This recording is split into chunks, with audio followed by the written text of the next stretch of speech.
ไล่หันข่าวกระจายออกไปหลายตีหลายตังมันก็นักหนาประปานอยู่เป็นเรื่องธรรมดาไม่ใช่ฝนฤดูทรงฤดูไม่ใช่ฝนหลงฤดูไหนปล่อยไม่เพราะเวลามันเปลี่ยนผ่านมันจะย่อมมีฝนร้อนก็มีฝนหนาวก็มีฝนเย็นล่ำก็มีฝนเพราะว่าอากาศมันกระทบกันอากาศก็เปลี่ยนไปเปลี่ยนมาอย่างคือคนเขาเป็นสบายนักเนาะหลายคู่หลายคนเฒ่าคนแก่ที่ภูมิต้านทานอ่อนแรงมันก็ย่อมจ้าเป็นวัดเป็นไอเป็นไข้เป็นหมวยมันเหลือละอ่อนก้าโคตรที่แข็งแรงสักกันบาแป้งแห้งหนักก็ยังเป็นอยู่เพราะว่าอากาศมันเป็นเชื้อโรคช่วงนี้แฮมสักวางกับฝุ่น PM ฝุ่น PM แฮมอย่างระบบการทางเดินหายใจหรือระบบต่างๆก็แปรปรวนไปมันก็เป็นเรื่องธรรมดาหน่อยปล่อยแม่นอนแต่ถ้าฝนตกตันได้มันก็ชะล่างขี้ฝุ่นขี้กายที่มันเป็นมนเป็นหมองไปนะดอกเกากับบ้านดอกช่วงนี้เหลืองเต็มตรงเต็มหน้าเหลี่ยมต่างข้างต่างเหลืองแดงก็ไม่กับลวดลุนเรียกกับเหี้ยวเรียกกับการอย่างคนเขาใจง่อมใจเศร้าใจไหวอากาศมันเปลี่ยนไปอย่างคนง่อมดอกนกปูตุนกับห้องนกอันยังกับห้องอย่างคนง่อมจิตง่อมใจนะเป็นเรื่องปกตินะเพราะว่ามันละใบเขียวมันละใบเขียวเหลือเหี่ยวกิ่งไว้เรื่องเหี่ยวแห้งปันปวงนะจ๊ะมาดูดอกแงะเป่าบานกี่ลวงขาย่อมพวงอุ่นอ่อนดอกซอยมันเป็นเรื่องของอากาศและฟ้าฝนนะที่มันจะทำให้เปลี่ยนตามเป็นสภาพตามนั่นวันนี้เราไม่ได้มามาพบกันย้ำตะวันบ่าย 3เนาะมันก็ย่อมแต่มีกิจการที่ได้ทำกันมีอันอย่างที่ต้องดูแลกิจการงานแล้วบางคนก็อยู่บ้านอยู่จ้องคนเราคนแก่ต่ออันอยู่บ้านอยู่จ้องก็เฝ้าบ้านพอจ้องไปนี่มันเป็นเรื่องของเป็นวัฏจักรของคนเฮาวันนี้เขาได้มาพบกันเขาจะเอาเรื่องเราได้มาโอ้ก็คงจะต่อจากวันนั้นเนาะต่อจากวันนั้นลายตีลายตั้งไปแบบบางทีก็อู้ไปโมดไปจบไปหมดไปจบไปเป็นอย่างเขาก็มาอู้กันแฮมรักธรรมที่นำต่างๆที่พ่อแม่ได้ฟังกันเนาะนี่เป็นธรรมะบรรยายเนอะธรรมะบรรยายมันก็ได้มาอู้มาจ๋าเป็นเวลาที่เอามาเตือนจิตเตือนใจหรือสะกิดใจบางอย่างที่มันผ่านหูผ่านตาที่เคยได้ฟังแล้วมันอาจจะไม่เคยได้ฟังสิ่งต่างๆวันนั้นได้โอถึงหนังสุภาษิตกำบักเก่าเนาะสุภาษิตกำบักเก่าในบทที่ 2แล้วกันเนาะบทที่ 2 ที่เขาพอจำได้สุภาษิตกำบักเก่าเป็นบทซ้อของเป็นบทข่าวของเอามาว่าปล่อยแม่ได้ฟังกันเอามาสาธยายเอามาสาธกเข้ากับหลักธรรมเข้ากับสิ่งต่างๆที่ปล่อยแม่ได้ฟังแล้วมันเนี่ยเกิดอรรถรสในการฟังแบบโบราณนักการฟังกันโบราณนักการเพราะนั้นอู้ถึงว่าบทที่4เนาะบทที่4วันนั้นได้บทที่3จ้าได้ว่าเห็นหน่อยเดียวเนาะเพราะเวลามันหมดไปเหี้ยเขาจะลืมเนาะ อู้ลืมไปคำพังเพยบักเก่าลันนะอันที่วันนั้นได้ว่าจับนอนใส่5หลักมากหึ่งเสือปีเขยหน่อเมียไว้ใจบ่ได้จัดแมงบงบ่ไตกันใบไม้ห้อมหนูไตห้อมในยันคนว่ากินส้มจะไปจุ่มหาหวานโอดจักได้สารได้ซ่าก๋วยน้อยเอาฝาจนดอยบ่แตกก็มั่งอันนี้เขาว่าไปแล้วจะเจื้อขึ้นก้างบ่ท่าจุ่ยแปลงตกตาออกแยงหลุดแซงกันขึ้นจัดเจื้อเล่นดินหากินหลุมเตือนพวกหยอดตั้งคืนมันก็ตึงบ่ยันยกใส่ก้างสลิดบ่หวันหอมไปหูมันสอนกันบ่ได้อู้บ่ถูกลายสอนไปก็ก้าน มาถึงที่ว่ามาหินของสัตว์ตติแข่งขันเสียที่มันสะตอนไสนาบางทีเป็นนายบางรายเป็นค่า10-5บัดต่อเข้านาดอ17มัดพระเต่ามันปอทำปากกำคอมัดกันบ่ได้น้าบ่หลายมากินไฟ2ตั้งนี่วันนั้นถึงว่าน้าบ่หลายกินไฟ2ตั้งวันนั้นก็คือเหมือนว่าเฮากินนักคนเฮาบ่เพื่อเหลือคนอื่นบ่เพื่อเหลือไผเปิ้นน้ำห้าแม่ไปเขาต้องตัวมดไหนต้องมันจำแตกมันกับสู้ชก กินเกินประมาณกินผันกินเนื้อกินบ่ไหวให้เจือและไหวตาไฟสิ่งพวกนั้นก็ย่อมจักป้าคือเป็นป้าคือการกระทำนั้นลำบากในการเป็นไปของสังขารร่างกายเนี่ยกำปากกำพอจะกันบ่ได้น้าบ่หลายกินไฟ2ตั้งมันดีลูกเปิ้นว่าหญ้ากินม้ากินหญ้า2ปากมันก็คนที่นก2หัวบัว2ก้านคนหนึ่งเอามาฮือก็ว่าคนนั้นดีคนนั้นเอามาฮือก็ว่าคนนั้นดีเหมือนกับบางคนอย่างที่ผ่านมาการเลือกตั้งการเมืองบางคนก็อย่างว่าน่ะมันก็มีใต้โต๊ะใต้ดินสิ่งบ่นี้ว่าไปมันก็เป็นการเรื่องการเมืองมันก็บ่ดีแต่ว่าเอามาเปรียบเทียบให้ฟังบางคนเฮากินหญ้า2ปากมากกินหญ้า2ปากน้าบ่หลายกินไฟ2ตั้งก็คือโอดเอาหมดแล้วก็ฮู้สภาวะฮู้เปิ้นฮ้องลิมิตตัวเก่าฮู้ในการนี่ตัวจะทำใดก็อันนั้นก็เอานี่ก็เอาเหี่ยหมดเปิ้นฮู้กินติ๊กๆมันก็ความชูโชคกินอาหารไปต่างๆนานากินแล้วเกิดน้ำพาแห่งความทุกข์เกิดขึ้นกับตนเนี่ยบางคนหับปากเปิ้นแล้วหับปากเปิ้นจ้างปลูกน้ำเหมาจ้างเกี่ยวข้าวคนนี้ก็หับปากคนผูกไปหับจ้างโอ้ไปกะคนนี้มาหาเฮือต่อใดปกติเปิ้นจ้างต่อเฮือก็ประมาณ300นะอันนี้เฮือ350 380มาซื้อมาใส่ละซัวคนที่เปิ้นมาหาที่300รายวันเนี่ยนะไปหาคนนี้เปิ้นเพิ่มเฮือนี่มันบัดนี้กินเนี่ย2ปากเฮียคนนั้นมาหาลืมไปหาของปีนั้นแล้วเปิ้นหาวันนั้นก็ลืมมาหาปากตัวต่อไปภายกรรมไข่เจียนั่นคนได้ไปหมอนี่หันแต่เงินแต่ทองลูกหมอนี่หันแต่ความแต่ใดลูกหมอนี่หันแต่ความกิโลโมโทกิโลโมโทสันหันไหนนักไหลเข้าหันอันนี้มันดีมากินยา2ปากถามไว้ปากตั้งได้กังอ่างใส่มดหน้าบ่หลายกินไฟ2ตั้งพญาเดียวหนัง2เมืองกำใดมันจะปกครองมดคนเฮาไม่ยิง2ผัวกำดีปอใจ2เมียก็ตึ้มบ่ดีมันก็ดีกับพระอาจารย์2คนช่วยกันหาเอาเถอะนะมันจะช่วยกันหาก็จะช่วยกันผ่านคนหนึ่งเนี่ยคนเฮานำไหลมันต่อกันลูกเนี่ยการต่อกันได้ก็ว่าคนนั้นลดเนี่ยการเหมือนกันคนนี้ลดเนี่ยต่างอีกนะได้หนักได้น้อยมันก็ย่อมเกิดความแตกความแหงความเล่าความเนี่ยให้จิตใจเฮาเป็นไปตามสภาพนั่นเฮือมันลงร้อยกันเกิดเป็นร้อยแผลร้อยแยกแตกอะไรแห่แบ่แลแสงอยู่ด้วยกันกำมวนคนเหมือนกับว่ากินใต้โต๊ะคนนั้นก็เอาคนนี้ก็เอามากินเนี่ย2ปากฝ่ายข้านก็ชอบฝ่ายรัฐบาลก็ชอบชอบเพราะอย่างมันได้เงินจากคนนั้นเปิดมาจ้างได้คนนี้จากเปิดมาเนี่ยมันขี้เสื่อมใสสุดท้ายมาจะมาตายด้วยง่ายนะจะมาตายด้วยง่ายจะมาบัดลงบัดลงซนด้วยง่ายเพราะว่าอันยังบ่ซื่อบ่ใสบ่มีความสัจจะฮับแล้วก็แล้วหั่นอย่างบางคนปัญหานักดนตรีหาจ้อยหาซอท่านเปิดมาหาแล้วปัญหาเป็นเดี๋ยว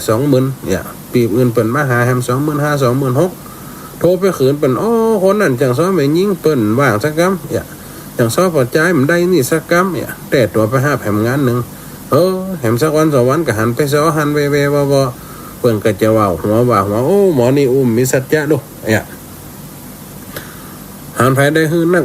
หันแต่เงินแต่ทองนำไปอันนี้บัดดีนี่หมดไปแล้วนะอันที่3ลืมวันนั้นวันนี้อันที่4คือ ครบคนพอหน้าเนี่ยครบคนพอหน้าซื้อผ้าพอสีอยู่บ่อดีหาเล็กจีควันกลคำน้ำโปดขวาตัวยังบ่อปนบ่อดีลำล้นห่มโกนยนหาวนกยังขอกบินออกหันข่าวน้ำบ่ขูดบ่าเน่าไฟบ่ซ้อนมันเหลี่ยมคมมีดคมเสียมก้อยเหลี่ยมหากใหม่เนี่ยครบคนผอนหน้าซื้อผ้าให้ผอสีเนี่ยว่าวันนั้นครบคนกับผอนหน้าคนนั้นดีก็ดีบางคนหน้าสื่อหน้าใสแต่ว่าบรรณาดีครบนิสัยอาจจะเป็นคนตีเลี้ยวไหลโหดกล้าอาถรรพ์อาจจะเป็นฆาตกรมือหนึ่งก็ได้ดูเหมือนไหว้พระสวดมนต์ประจำทำตัวเป็นนักบุญในขับบาปในขับโจรในขับผู้ไล่ก็มีเมื่อพอหน้าเธอครบเมื่อพอทองแก้ทองแกนเพราะนั่นตีได้อู้ไปตีว่าพระพุทธองค์ว่ามิตรนะตีอู้เรื่องมิตรวันนั้นอันนี้ลืมเสื้อผ้าเครื่องพอสีว่าสีได้ดีสีได้เปิ้งสีได้สมควรกับเฮาก็อย่างบางเตี่ยคนดำเนี่ยไปซื้อเสื้อขาวมาใส่มาซื้อเสื้อแดงมาใส่พออย่างกากับพริกอย่างบนหวานนะมันเปิ้งเข้าหูเข้าห่างตุ้ยเหลือพระอาจารย์สนีกระหลงก่อนไปซื้อเสื้อลายขวางมาใส่ถ้าเราเส้นตุ้ยขนาดพออย่างยั้งรถ10 ล้อนี่ใส่เสื้อลายตังกันเนาะมันจะสีแพ้วขึ้นมาทำหน่อยซื้อผ้าคือพอสีได้จะเปิ้งกับตัวสีได้จะเปิ้งกับฐานหน้าตัวทุกอย่างมาหัวนอนหากินเหมาะแรงเหมาะง่ายไปซื้อเสื้อสูทแจ็คเก็ตซื้อไทยมาใส่มาผูกเอาไปหับจ้างเรื่องว่าหลอกไว้มากำเปิ้งก้าหน่อยบ่อยแม่เนาะไปคืนทางขึ้นสรรพสินค้าดังๆเปิ่นแต่งตัวก็หมอกเพราะเขาหลบสถานที่บางคนใส่สุดใส่เกือบของกีบใส่ตัวสบายใส่สุดนอนอย่างกับอยู่บ้านไปมันกำเปิ้งเสื้อผ้าคือฟอสีก็คือว่าฟอที่มันจะสมดีกวนเปิ้งกับเฮาก็อย่าบางคนเปิ้งสักหน่อยเศร้าขันเลืออันนั้นมาซื้อสีเศร้ามาใส่ลื่นไปกันเห็นหมดเดี๋ยวบางคนก็หน้ามาฟองมาใส่เอาสีผ้าสีเสื้อตีฟองใส่มาใส่มันก็ไปกบไปเหี่ยมันก็ไปท่าถมลักษณะของเขามันดอยไปเหี่ยนี่เสื้อผ้าคือพอสีไปฟังกำจิกมันได้ฟังกำปกก้าแม่ก้าขายฟ้ามันได้บางคนก็ยังว่านะโอ้จ้าเจ๊กเอ้ยฉันจะมาซื้อผ้าเนี่ยโอ้ของอ้วนนี่มีหมดเลยเนี่ยเธอจะซื้ออะไรเธอจะเอาอะไรมีหมกอีกนะมันถึงจะได้มีหมดมันมีจะได้โอ้ยังผ่านมันเด้อฮัลโหลยายพรดีใจนี่โทรเข้ามาแล้วก็วางนั่งคืนรูดทำเอาก้ารูดกำรูดโทรมาทำกำละอันฮัลโหลเจริญพรว่าได้เดี๋ยวนี้เทศดีละแม่นเนี่ยถามนี้ค่ะสถานเดี๋ยวออกสถานีได้แล้วอู้จับดังนี้อู้เจ็บมันจะได้มันจะเนี่ยว่ามันดีก็มันดีมันเดียวสถานีราชีล่ะได้ยินนะแสดงว่าชัดเจนดีล่ะเจ้าชัดเจนดีก็ว่าอย่างหูโทรเข้ามากันนึกว่ามันดีถ้าดีก็ฟังถ้าดีก็ฟังไปได้ยายเนอะย่ำได้เปิดโอกาสให้โทรคำเตี่ยเคยแค่เขาว่าจะเป็นตัวจริงก็เลยกระตัวแท้เนี่ยกะไปตัวเทพเนี่ยถ้าเทพมันไปไหลวันที่ได้ยังยันเด้อ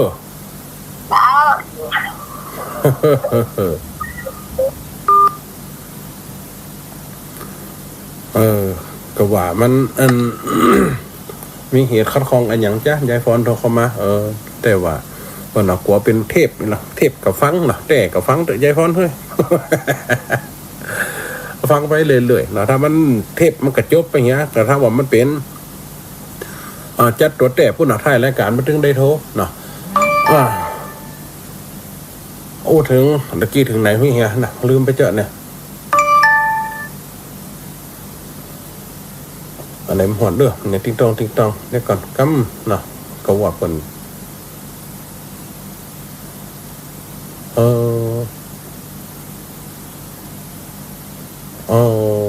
ดีเก่า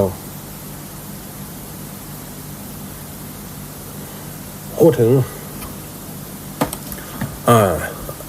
ไปซื้อผ้าเนาะซื้อผ้าซื้อหัวมาใส่ซื้อเสื้อมาใส่ซื้ออันอย่างมาใส่ผสมหูดผสมหางผสมหลังแห่งตัวเนี่ยบางคนไปถามปกก้าขายผ้าถามจิ๊กถามแขกขายผ้าในการในนี้โอ้เป็นคนอันจะมาซื้อผ้าจิ๊กเฮ้ยโอ้ครับเป็นคนตุย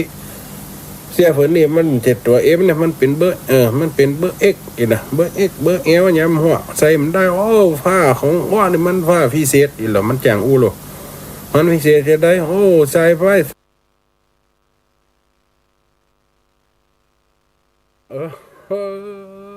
ขี้ปุ๋มปินออกมา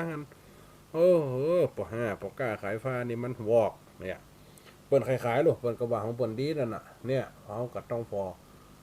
คนผอมไปซื้อผ้าแหมจะซื้อผ้ามาใส่ผ้าว่านี่มันผ้าพิเศษใส่เลยใส่ไล่ใส่ไล่นะใส่เอามันตัวใหญ่ไปใส่ได้หยังมันก็ยังงัวใส่เสียกันลังเล็งเนี่ยมันก็ยังกับเตยคองัวกะผ้าว่าเป็นผ้าพิเศษเนี่ยผู้แขกกับมันพิเศษนี่นะไปซื้อตีผู้แขกก็ว่าอินนี้ว่าผ้าของอันอาบังเนี่ยมันเป็นผ้าพิเศษใส่ไล่ถ้าใส่แล้วเอาไปซักแล้วมันก็จะโหดอีหรอไปซักไปโหดเส้นไปใส่ยืดอย่างเก่าเนาะใส่กับลังเล็งสมมาเตเตียวเปิดเอาหมอกคอแข็งสมมามันล่ำโซนตีนมันจะเป็นได้ตาดเอาแหมเสีย1เสีย2เนี่ยเขาว่าซื้อพอพอหน้าซื้อผ้าพอสีพอหุ่นพอห่างพอในการอันนี้ของมันเปิดขายๆเปิดกระว่าดีมดอันนี้ขนาดแม่ก้าขายยาปอกก้าขายยาเจ็บหัวขาว่ากินเตอร์ย้ายมียาอย่างฟองมีแม่ในเจ็บหัวเข่าเท้ามันนี่ไปไหนกันลำบากลุกยากนั่งยากอิดอกอิดใจมันตึมเหม็นนมยาของเจ้าเนี่ยยาของผมเนี่ยดีมดนี่ยาแก้เจ็บเข่ายาเอ็นตึงเนี่ยเป็นเก้าขาเป็นเน็ตเป็นเกลียวขึ้นหายเห็นหรอฟังการเปิ่นซื้อปุ๊บเสียใจตั้งนะปุ๊บพวกกล้าลูกไปของเขาหลั่นงุดกันโอ้ยล่ะสหาตีกั้มก่อนสหาตีเต้าก่อนย่ำเนาะปอกก้าเจ็บหัวเข่านะไอ้โลเจ็บเขาเจ็บเอวเตี้ยวมันขำมันขนาดมันขายยามันว่าเป็นยาดีวิเศษมันก็ยังเจ็บเขาเจ็บขาเนี่ยคนเราฟังเนี่ยมันก็ย่ำน้ำปลาไปข้อปลาห้าเสียหูเสียเล่เสียก้นเขามันพอดีนี่ข้อพ้นเนื้อพอหน้าสื่อฟ้าคือพอสีอยู่บดีหาเล็กจี้ขวัญกลอยู่บดีหาเล็กจี้ขวัญกลอันยังปนวัดอยู่ของเขาดีๆปนวัดปากปากก็คือปากดีๆนั่งก็คือนั่งดีๆคนเขานั่งพอตีเกี้ยงตีมันพอตีมันมินวิทนั่งเข้าไปพอเข้าไปพอคือดีตีมันคงหาเล็กจี้ขวัญกลเสาหาเหลี่ยงมันนั่งติดล่ะบางคนไปเหล่าขวนบันไดบนเหนือว่าคนนั้นว่าคนนี้ว่าเอากำปากกำคอคนนี้ไปขายขายข่าวคนหัดตัวนี่หายกาดเนอนี่ล่ะนี่หายนี่หายจักกำไปหายกาดปุ่นไปเล่าขวัญกาดปุ่นมันเล่าจะได้กับยายฟ้อนนะกับมะนี่ฟ้อนไหนกับฟ้อนดอกงัวแดงกันเหรอเหรอมะหยังเหรอกับเปิดมะว่าคนนั้นคนนี้ไหนนี่ยังกลางกาดคนไหนแกได้ยินเนี่ยเดี๋ยวก่อนจะไปตุ้ยซับไหมปากจะเอาคืนบ้านแกกำก่อนเปิดไปทองไปถามคำเฮียนแต่กะอายนี่สมมติยกตัวอย่างนะเอาเขาหนังติดละจะอีแต่กำมีเก้ามีปลายกำเปิ่นละไปล้มไปลิ้วในเปิ่นมาหวามหัวควันจะเจรนาเนอบางคนเปิ่นว่าเอาตัวอยู่กับบ้านกับจ้องเปิ่นเล่าไหนเก็บไปคนนั้นคนนี้เขาเล่าซื้อพดชุดบ้านชุดจ้อมเดี๋ยวนี้จะเอาเก้ามันเนี่ยนะถึงยับเอาเก้ามันเนี่ย จะเอาคืนบ้านแกบ้านปอแค้นกำนั้นก็มาจะไม่ปากไม่คอกำเอียงขนาดอ๋อถ้ามี50,000เจ้าย้อมเนอผมย้อมเนอนั่งติดล่ะหาเล็กกี้ขนกลอันนี้เป็นห่อกำเปรียบๆนะอยู่บัดนี้หาเล็กกี้ขนกลนอนกำมวนนั่งกำมวนนะโอ้เป็นจอกจอนลูกนั่งในกันยังกับหนามปักยังกับเข็มปักยังกับเล็กปักนั่งติดแล้วเพิ่นจะเอาเฮาแต่กะเพิ่นจะไปแจ้งแก่แจ้งแขวนแต่กะเพิ่นจะมาไหมมาบับเฮาแต่กะคนเฮาให้กระจังอีบ่แม่เหมือนเนี่ยถ้าว่าอยู่ตามลักษณะเหี้ยมันก็มีหยังบางคนเนี่ยทำตัวเป็นนักข่าวโลเป็น CNN โลเป็นนักข่าวช่อง7โลเป็นนักข่าวช่อง3โลเปิ้นว่ายังเอาไปเล่าเปิ้นเล่ามาก็ต่อเปิ้นว่ามาค่าเล่าสืบเนี่ยสุดท้ายมาหัวตัวได้เข้าสวนลุ้นเปิดกันเงียบเอาตัวนั่นน่ะนี่ไม่ได้จะได้เนาะหัวตัวได้เข้าสวนลุ้นเงียบเอาตัวนั่นคนเฮามันจังเสียเครดิตเสียกาเสียซักเสียสีเสียเงินเสียทองเสียทรัพย์กันย้อนสิ่งเหมือนเนี่ยอยู่บัดนี้หาเล็กกี้คนคนนั่งติดยุมติดนอนติดความทุกข์ร้อนก็จะย่อมเกิดขึ้นมาบัดนี้เนี่ยเนี่ยนะคบคนคือพอหน้าซื้อผ้าคือพอสีอยู่บัดนี้หาเล็กกี้ขวัญกลว่าน่ะข้ามน้ำโปดขัวตัวยังบ่ป่นบ่ดีลำล้นห่มกลโยนเฮานี่ข้ามน้ำโปดหัวตัวยังบ่ป่นบ่ดีลำล้นห่มกลโยนเฮาเนี่ยบางคนเนี่ยเปิ้นว่าเปรียบเทียบคนเฮาย่ำไปสุดกำเตี่ยย่ำไปติดตึกกำเตี่ยย่ำถึงฝั่งกำน้ำถึงตีปลอดไฟกำเตี่ยข้ามขวาบ่ป่นฝั่งห่มกลโยนเฮาบางคนเดี๋ยว่าฮื้อเปิ้นนี่บางคนเนี่ยมีลูกมีเต้ามีผัวมีเมียอยู่ด้วยผัวก็จัดดีใหม่ๆมีปัญหาเนี่ยแรงแปลงกินหาเงินหาทรัพย์เปลี่ยนบ้านคนข้างบ้านคนตีหันเปิ่นมีละห้องละแหงกับผัวกับเมียหันข่าวละยึดหน้าต่างฟังละเปิ่นพิษกับผัวกับเมียกันตัวอยู่บ้านใกล้กินหิมโลเป็นอภิษกันแท้กันว่าล่ะผัวมันด่าผัวมันเนาะแล้วผัวมันกินเหล้าผัวมันด่าด้วยเหรอเห็นเช้าวันผัวมันนะถ้าจะไปมีเมียหน่อยนี่พอดูเหรอยึดหน้าต่างก็ยึดเยอะแล้วถ้าเราคอยาวอย่างอีหลาบนี่คอยึดเนี่ยยึดยงฟอฟังเอามือป้องหูฟังผลหวานอย่างกันเก็บเอาทุกเม็ดทุกหน่วยก็นั่นไปเหล่านะนี่บ้านหลังนั้นนะตัวมันจะมีความสุขนะด่ากันถึงวันเมียมันจัดเน็ตย่านั่นนะย่านั่นนะกายถ้าเป็นผัวเฮาถ้าสลิดจะนี่ละกันเลยมีเมียน้อยลูกมันยังใจใจเจ้าอยู่เห็นเหรอได้กระดาเหี้ยแหมสักวางเน่นอนปกหัวหนีไปด้วยจู่อีนายจะให้เห็นเหรอถ้าเป็นผัวเฮานี่มันได้สุมาอีพ่ออีแม่แง่มให้มันอยู่ใต้องตีนเลยล่อเมื่อนั้นน่ะบาปด้วยกลเพิ่นว่ามันตันขอบปุริหรอมันจะตันขอบโดงคนสมัยมันเก่าเพิ่นว่ามันยุคโทรศัพท์หัวมันก็ไปโอกะมีคนนั้นคนนี้มีกิ๊กมีเกาะเอาเขาปัญหาโรคตัวล่ะข้ามหัวมันป่นฝั่งห่มกลโยนเฮาเอาเขาแก้ปัญหาตัวมันได้นะตัวจะละเพิ่นแต่กันอย่ามาละอยู่แต่เมืองนี่มันจะมีความสุขนะจะมาคำมางำกูหยังล่ะอยู่แต่คนนี่ดีกว่าเพิ่นเอาอกเอาใจกูให้กอดแข่งกอดขาจะไปเตอะเอาเปิ่นอายคือเจ้าบ้านเจ้าจองอายคือปีน้องทั้งหลายกุตานั่นลุงเปิ่นก็จะมาว่ากูเติมฟังนี่ฟองอยู่ตรงหลุมให้โลฟองอยู่ตกก็ไม่ไข่หัวโลนี่ข้ามหัวมันโป้นโลฟังห่มกลโยนเฮาว่ากูเก่งกูมีความสามารถกูเตี้ยวใดกูจะผ่านละเมื่อนั้นผัวมันละให้หน้ามองขึ้นมองหลอกหน้าเศร้าอย่างขี้ตากแดดไปไหนกับไอ้หมูไอ้จุ๋มไปการไหนกับสู้หน้าสู้ตาเพิ่นถามว่าผัวตัวมีไหนเหี้ยเพิ่นอันเอาเมียคนใหม่คนบ้านใต้บ้านเหนือฮู้จักกันคือก้าไอ้เขาโคตรแต่เป็นตะฟื้นี่บางคนกะ ลูกเต้าลูกเปิ้นลึกลูกเปิ้นหนาคนเฮามั่มเจแหน่ร้อยปล่อยแม่คนเฮาลูกลึกลูกหนาบางคนเมื่อยำหน่อยๆใหญ่มาเปิ้นป่นขอดเปิ้นหัวกำเกิดโลเป็นคนดีมีปานเลือหยังหาเงินหาทองสร้างบ้านสร้างจองให้พ่อให้แม่ว่าให้เปิ้นเฮาฝันลูกเฮาดีดีเฮาลูกเขาโล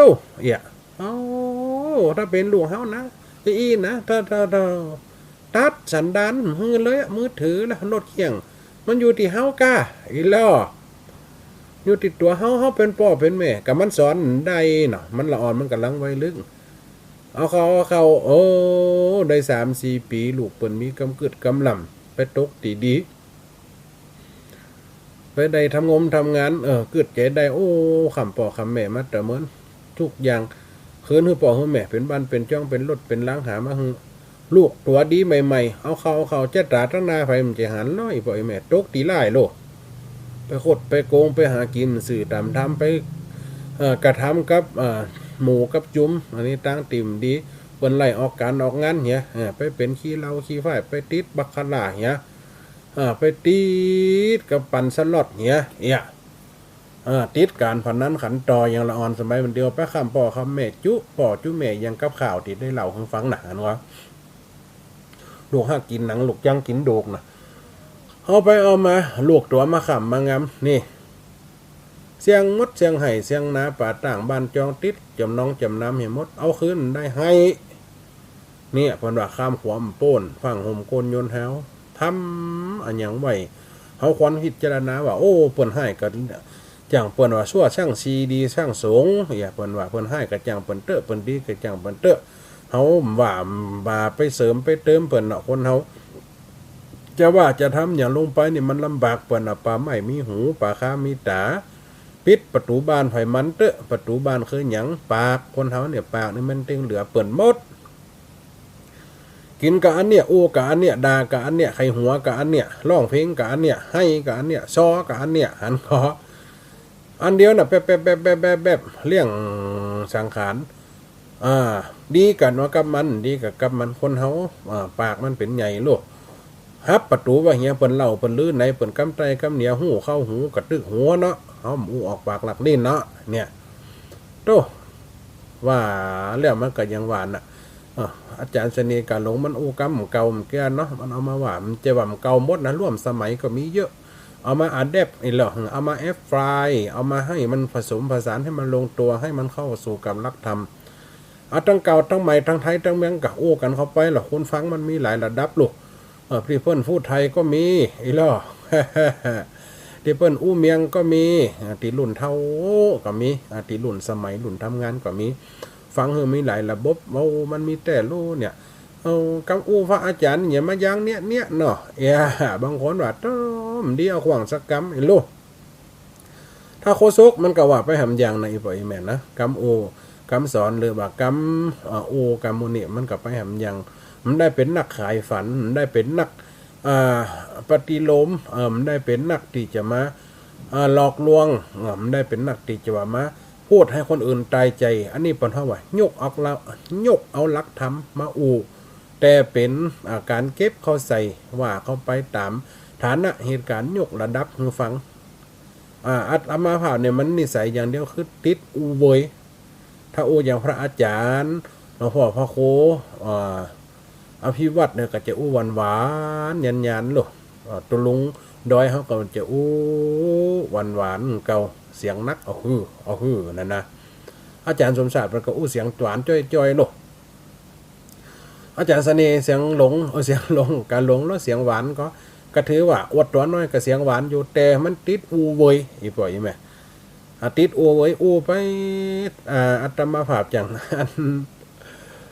ไปสอนละอ่อนนักเรียนของหรือว่าสอนทางออนไลน์นี่คนฟังกันนั่งฟังเขาว่าพระอาจารย์หายใจก็นี่ละอ่อนถามคนเฒ่าถามพระอาจารย์หายใจก็ยังมาหูรับไม่มันยามเป็นนิสัยอีกไปไหมมันยามเป็นนิสัยอันอย่างคือมันชะฉานคือมันเคารพคือมันตรงจังวะบ่ได้เป็นนักเตะที่เก่งกาบ่ได้เป็นนักปราชญ์ที่มีวิชาลำตัว แค่เอากำมวลเนี่ยมาผสมผสานเอามาจี้แจงเนี่ยมาให้อีปล่อยอีแม่ฟังกำอูมากับไว้เดี๋ยวก็เอากำเก่ามาเตะให้มันเดี๋ยวก็เอากำใหม่มาใส่ให้มันอูไปเรื่อยๆของมันก็เป็นอุปนิสัยของอาตมาภาพนะจะแก้ยากก็คือเนี่ยเรื่องอูไว้ก็ว่าจะฝึกอูจะย่างให้ใจอย่างพระอาจารย์มหาสมชาติอูโดยเจ้ามาได้ละอาตมาผ่านเป็นคนเป็นคนเห่งห้าว ถ้าว่าปากดังอย่างอาจารย์เกี้ยวเก๋ดิยุ่งนะอันนั้นมีหวานเลยแต่งะถมมันคนปากดังlà u với อาตมาภาพเป็นคนปากเบาแต่อูไว้มันก็เลยเป็นเทคนิคเนาะเป็นเทคนิคก็กว่าอีปล่อยแม่ฟังบัดตันก็เลยเปิ้นเฮาว่าปั๊บคือมันสโลว์ลิฟแล้วภาษาอังกฤษมาปั๊บคือมันจ่าลงแต่ก็ยังอูไปเหมือนกับเขาเป่าแหนอีแม่หันก็ยังเขาเป่าปีเป่าแหนเขาไปหายใจตินไหนเป่ามีหยังเนี่ยมันเลยติดนิสัยในการอูเนาะอีปล่อยอีแม่เนาะเอาแสลบมานี่หน่อยหนึ่งอันนี้กล่าวถึงว่าข้ามความโป้นผังห่มกลยนเฮาเนี่ยคนเฮาเหมือนกันสักคนบางคนลูกเปิ้นได้ดีเปิ้นเฮาว่าย้ำหน่อยย้ำหนุ่มย้ำกำมันตันหูกึดสิ่งหมดนี้เนี่ยมันเกิดใดสุดท้ายมากลับมาอุดมสมบูรณ์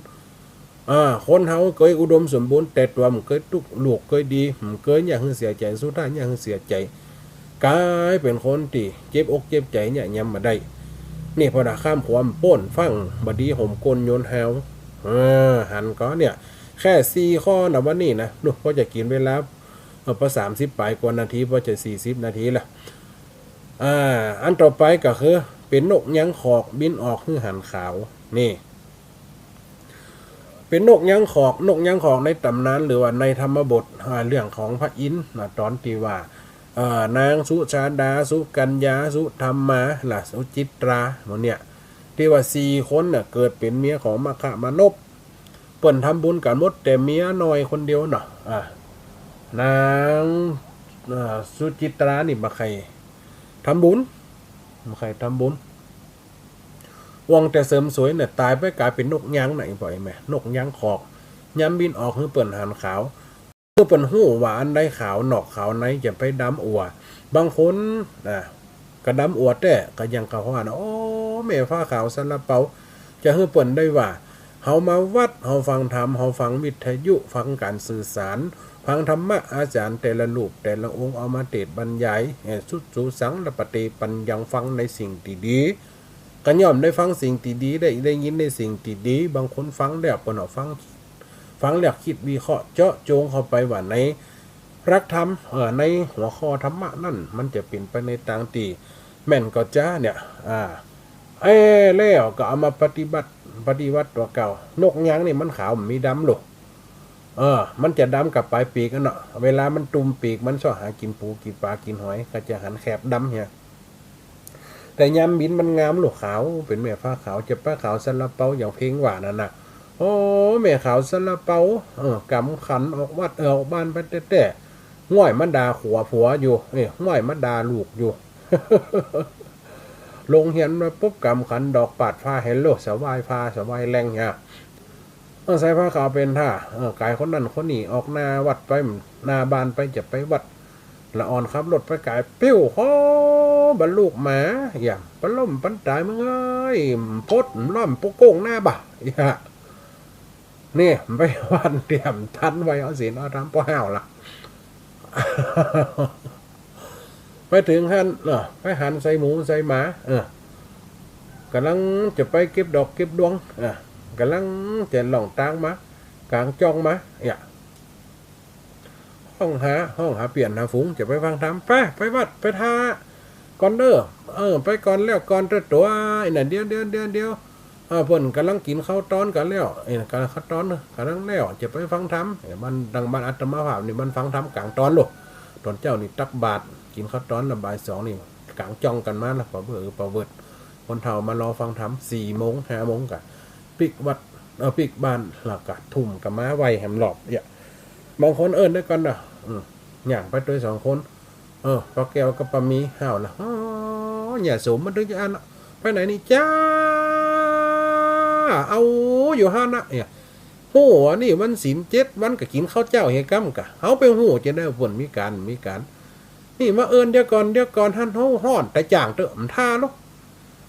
สุมาเตอะตีนไฟตีนมันเกือบไฟเกือบมันหัวไฟหัวมันเนี่ยขนาดตันถึงวัดเดี๋ยวป้าเอาเหี้ยแบมตีจอยเปิ่นคนนั้นคนนี้ว่ามันถึงจะอันหนใดกับอันไปไหนกับจ้าหันแล้วกับอันสะเลอสะล่าออกวัดมาก่อนเนี่ยตามพอตีนไปเอาเกือบเขามาธโมสังโฆเขาไปใส่ได้ยังตีนมันตะเป็นหม้อน้ำนี่โลว่าบนมันเลิบเติบตามเขามาเปลี่ยนเอาจูบ้านไปกะอย่าหลอกตาคือเปิ้นกะไอ้โลตาคือพอตัวกันนี่เกิบไผเป็นเกิบไผมันถึงโหแล้วตีนเขาซุบพอถ้ามันใส่กับนั่นก็แสดงว่าเป็นเกิบเปิ้นเขาตีนตัวใหญ่เขาตีนตะควายล่อนี่อย่าตีนตะแป้นบ่น้ำนี่ว่าอันนี้เปรียบเทียบให้ฟังอันนี้จะไปเป็นแบบขาวซาลาเปามันตันถึงวัดถึงว้าออกวัดเอาว่ามันตันถึงบ้านห้าวนั่นหรอมาถึงบ้านถึงจ้องโป่งขันฉลุงไปหันหรอจะเอาดอกไม้ตีเหลียไปไว้พระเจ้าในบ้านหรอ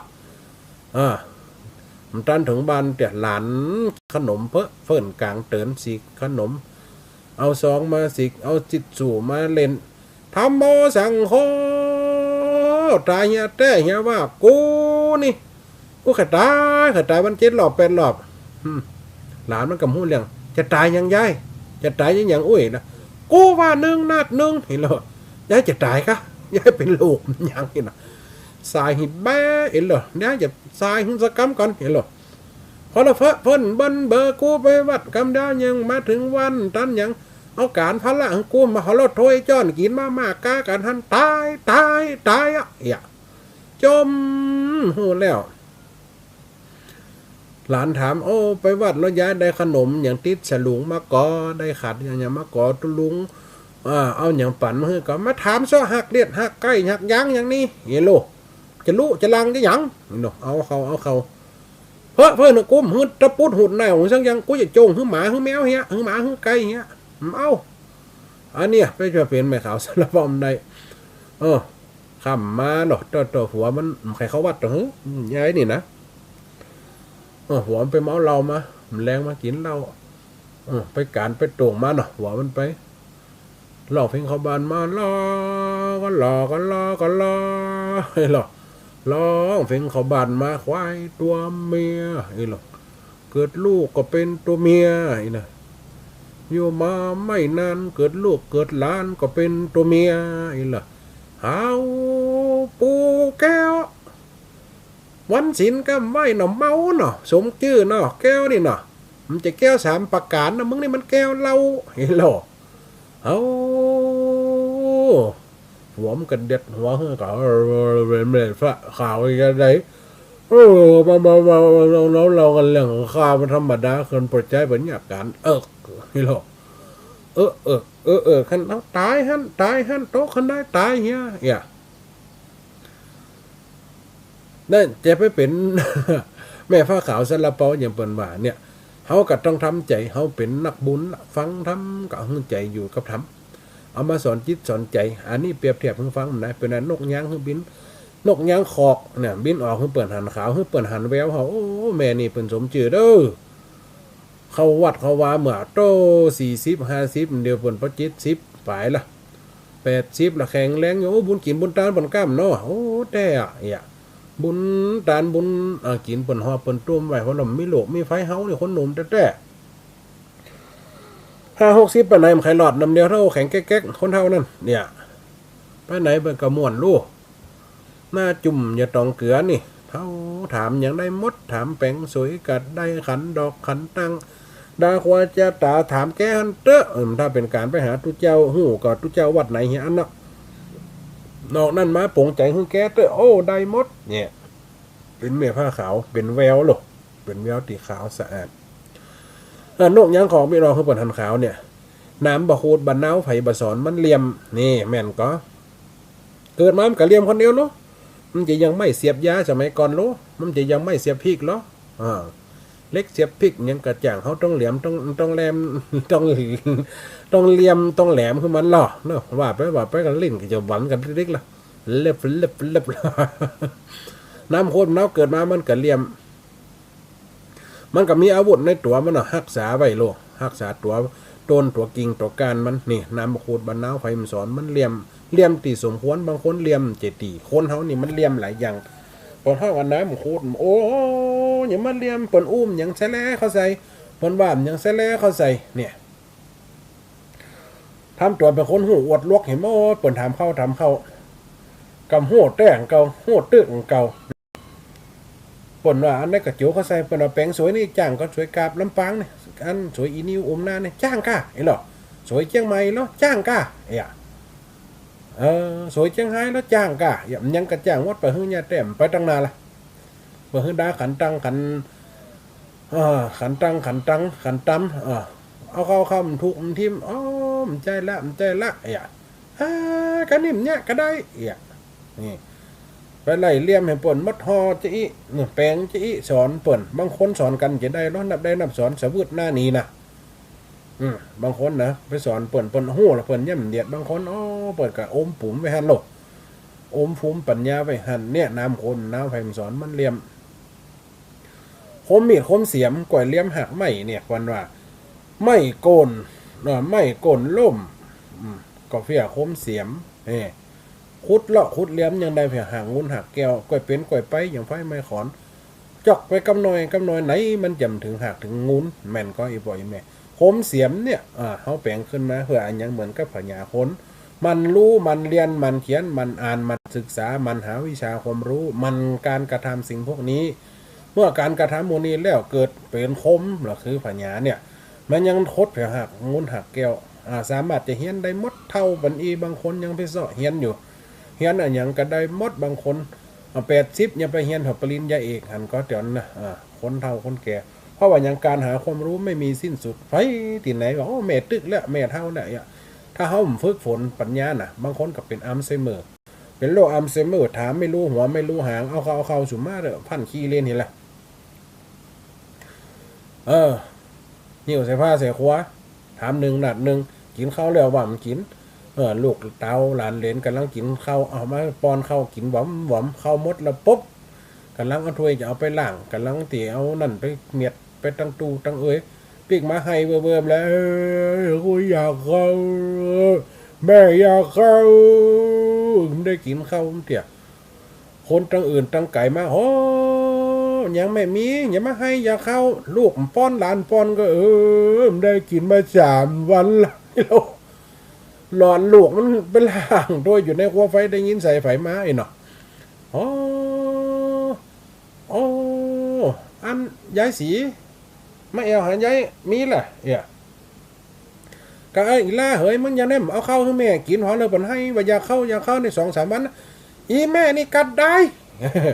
กินแป๊บเดียวเจ้ากันล้างถ้วยง่อยจะไปล้างคัดฉันไล่มันตันเสียงกำเตี้ยอีหล่ะเปิ้นเป็นอัลไซเมอร์เปิ้นหู้ยังอีพี่เฮ้ยถ้าปล่อยแต่กำได้นี่เพราะนั้นเอาขี้มาจอกเป็นหอหันไม่เตียนเข็นฝาหันอีหล่ะสุมาไอ้บ่อยแม่อัตมาภาพมาถึงอูสไตล์เนี่ยนะอีบ่อยแม่เนาะจะไปว่าอูแฮงเด้อเพราะว่ามันเป็นสิ่งที่เป็นอูหันสิ่งที่อูฮือแล้วมันมีภาพเกิดขึ้นมามันมีแต่อีบ่อยแม่คนเฮาน่ะเท่ามาเป็นอัลไซเมอร์เพราะว่าอย่างการฝึกสมาธิฝึกจิตฝึกในการตั้งตัวมันก็ย่อมเป็นไปหลายคู่หลายคนเวลาก็ไล่กลมาก็52 นาทีละเวลาไล่กลย่นเข้ามาแล้วอีพ่ออีแม่เฮ้ยเวลาจะหมดก็ว่าไปเนี่ยตะกี้เนี่ยคนเฮาคมมีดคมเสียมศึกษาไว้เด้อศึกษาไว้เนาะเรียนไว้ทำไว้การมื้อนี้มันมีจวดชีวิตคนเฮามันมีจวดเท่าแค่ไหนเราก็เรียนได้นอกจากจะไปไหนได้ติดเตียงอางับอันเนี่ย มันไปมันได้แต่มดวิสัยละทานไขร้านมันอ่อนละเป็นนาฬิกากับหมุนว่าทั้งชีวิตละนาฬิกาชีวิตกับใบ3 ใบ 4 ใบ 5เรียมจะตกดินละเนี่ยมันก็เป็นวัฏจักรของคนเฮาเนี่ยที่ได้ปล่อยแม่ได้ฟังเดี๋ยวมีข้อสกิดเตือนจิตเตือนใจสักเล็กสักหน่อยเนาะเวลาไก่กลโยนเข้ามาปล่อยแม่ไผจะโทรมาก็ได้ดำโทรมากะหมดเวลาไปเหี้ยตะกี้กับยายพรโทรเข้ามา คนสงสัยนึกว่าเป็นเทพก้านะกระเทพอันอย่างอูแต่เนี่ย ตัวจริงๆตัวเป็นๆนะยิกก็ยังเจ็บอยู่ก็ได้มาอู้ให้ปล่อยแม่ฟังเนาะเวลามันกับไกลกลย่นเข้ามาธรรมหาก็มีธุระอยู่สักบึดก็จะไป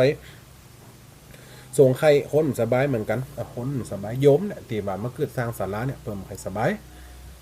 อาจจะไปส่งใครส่งหน่วยให้เปิ่นนะมันไปกับเป็นหีบเป็นห้อยการรักษาตั้งจิตตั้งใจกับมีรักษาตั้งคนโรงพยาบาลกัดตึกละนังเตี่ยมันกะดีมเบาขึ้นมาเขากัดตั้งเอาไสยศาสตร์ผ่องรักสมรักษาคนเพื่อเป็นกำลังใจไปมัดแขนมัดมือให้เปิ่นนะไม่มัดแขนมัดมือให้กำลังใจเพราะเนี่ยแฟนเปิ่นเมียเปิ่นมาบอกว่าไปเอาหาปนน้อยของดู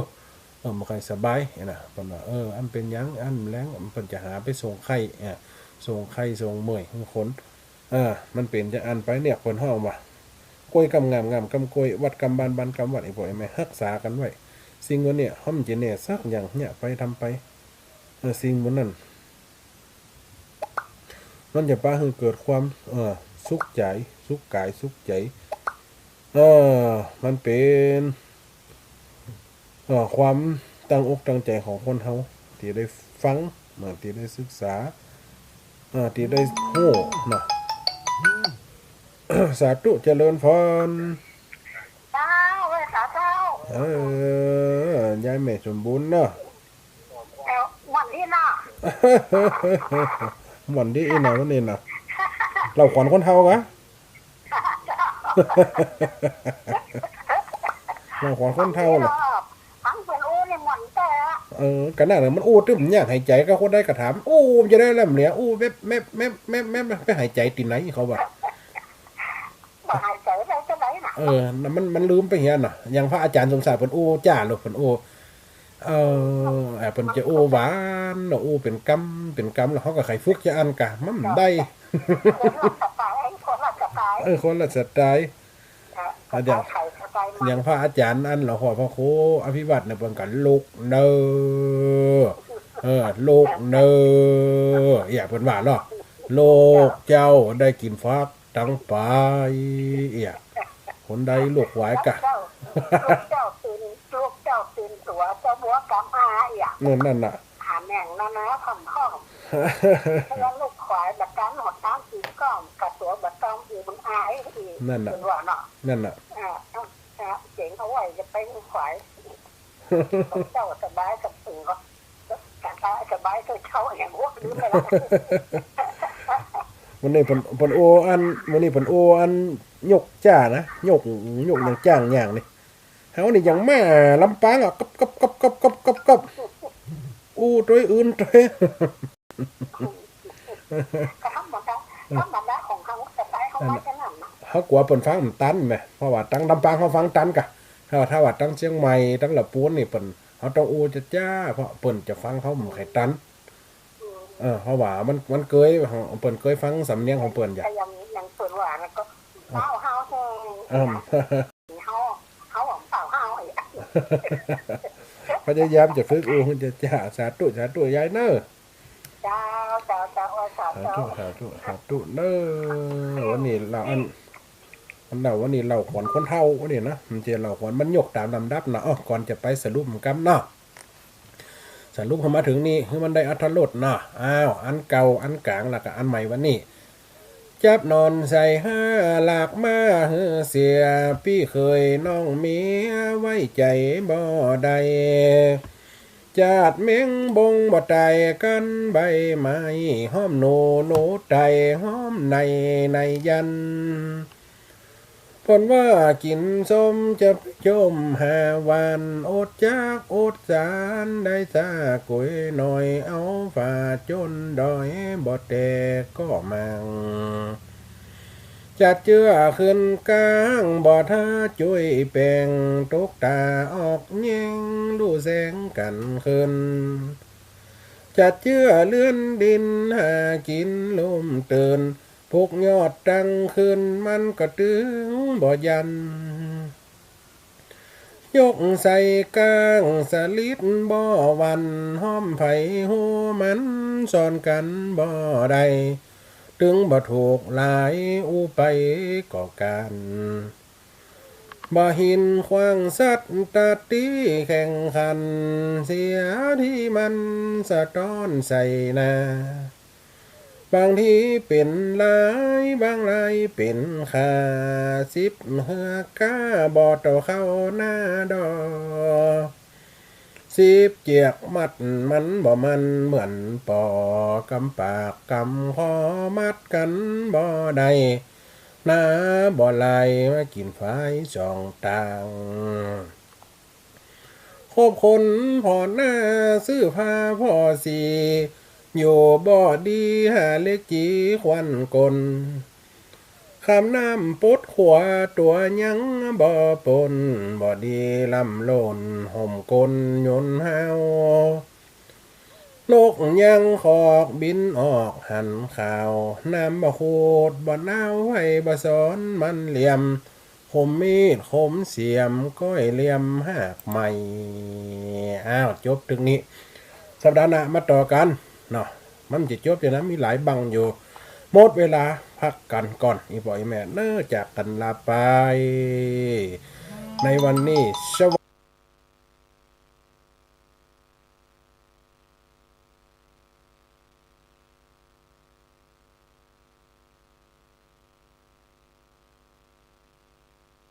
ัสดีเสียมก้อยเหลี่ยมหากใหม่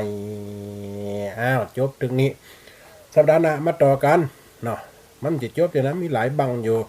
หมดเวลาพักกันก่อนอีบ่อยแม่เน้อจากกันลาไปในวันนี้สวัสดี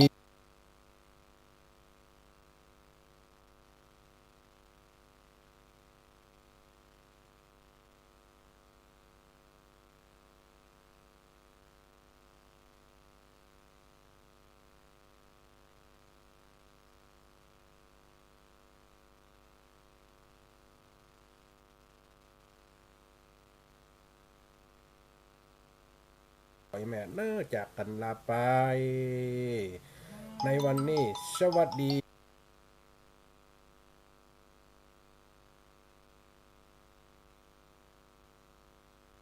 เสียมก้อยเหลี่ยมหากใหม่จบถึงนี้สัปดาห์หน้ามาต่อกันเนาะมันจะจบอยู่นะมีหลายบังอยู่หมดเวลาพักกันก่อนอีบ่อยแม่เน้อจาก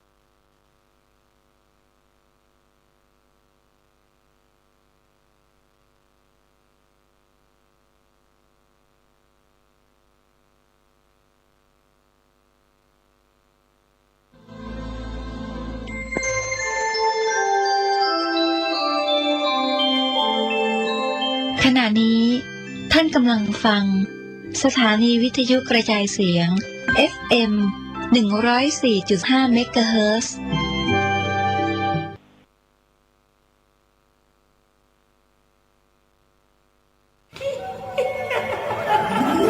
กระจกวิเศษจงบอกข้าเถิดใครงามเลิศในปัทภีก็พระนางน่ะสิราชินีผู้เลอโฉมดูสิตั้งแต่ท่านพาชาวประชางดเผาป่าและขยะในครัวเรือนชาวไร่ชาวนาก็งดเผาตอสั่งข้าวฟางข้าวหันไปไถกลบทำปุ๋ยหมักแปรรูปเป็นอาหารสัตว์หรือเอาไปอัดเป็นก้อนแทนอากาศก็ดีไม่มีฝุ่น PM 2.5 คอยกวนใจหน้าตาท่านก็สดใสผิวพรรณผุดผ่องเป็นที่สุดพะยะค่ะ ต้องแบบนี้สิเจ้าพูดถูกใจข้ายิ่งนักเพราะทุกการเผานั่นคือการสะสมฝุ่นแต่ถ้าทุกคนร่วมใจกันหยุดเผาเราก็จะมีแต่อากาศบริสุทธิ์ไว้หายใจห่างไกลมะเร็งปอดสุขภาพก็ดีมันคือที่สุดแล้วราชินีจงเป็นอมตะราชินีจงเป็นอมตะข้าขอบูชาท่านพะยะค่ะไปเอาธูปมาแต่ไม่ต้องจุดแล้วนะเดี๋ยวนี้ข้าเปลี่ยนมาใช้ธูปไฟฟ้าแล้วมันจึ้งมากไม่มีฝุ่นเลย คุณภาพอากาศดีด้วยการร่วมมือของทุกภาคส่วนปรารถนาดีจากสำนักงานประชาสัมพันธ์ที่ 3 กรมประชาสัมพันธ์ พ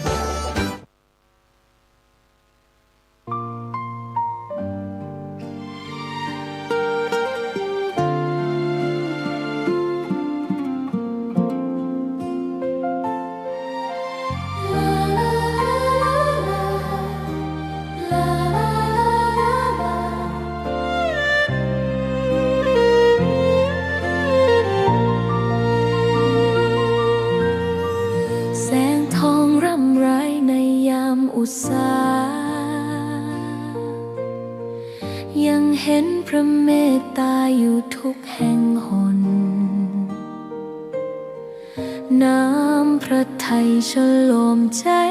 คน ทั่วพื้นแผ่นดินยังอบอุ่น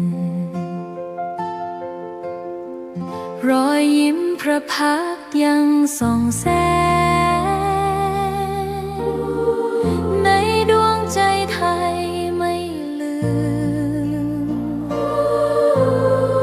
เสียงสายลมแผ่วเบาเหมือนเอ่ยคำปลอบว่าพระองค์ยังอยู่ใกล้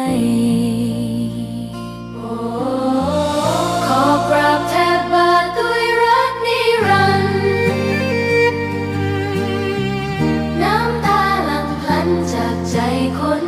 ไทย แม้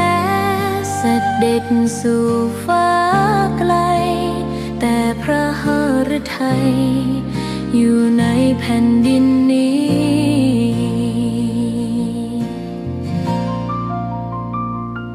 สวนดอกไม้ยังบานดังวันเก่าราวกับเจ้าดอกไม้รู้ว่าพระองค์จากไป แต่กลิ่นหอมยังพัดผ่านใจ ให้ระลึกถึงพระเมตตา แผ่นดินนี้ยังส่องสว่างด้วยพระคุณอันยิ่งใหญ่ ขอเดินตามรอยเท้าแห่งพระแม่ไป ด้วยศรัทธาไม่เสื่อมคลาย ขอกราบแทบบาทด้วยรักนิรันดร์